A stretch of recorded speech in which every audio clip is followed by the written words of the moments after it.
Bhog daltaí agus foir na Gaelscoil na gCeithre Máistrí isteach I foirgneamh uair nua an seachtain seo. Tar éis dómh 5 bliana is feadh a chaithfh ag feallam I foirgneamh réamh dhéanta. Iompaíodh an fód an siomh I mí bealtaine fé trí, agus pobl na scoile ag trid son an foirgneamh nua seo leis na blianta.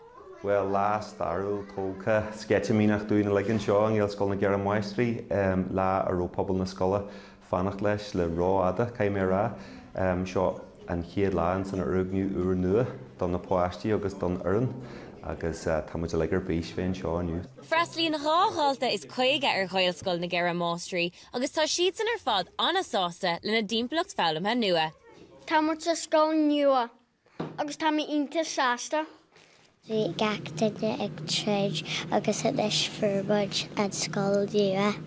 Tá an urlár jazz mar na príomháil bhí le holes aithne agus ní raibh sé jazz. Tá sé ionteach mór tá lean spás tá sé níos te na bothain bhí sé ionteach fearr agus bag. Is I foirgneamh réamh dhéanta a bhí daltaí Gaelscoil na gCeithre Máistrí ón uair ar bunaíoch I 1999, ach inis tá foirgneamh uair nua de phobal na scoile agus scá na náisina ar fáil do ghaltaí an le nu, chomá le daltaí an le amórach. Katelyn, Nuacht Cúla4, Baile na Nail.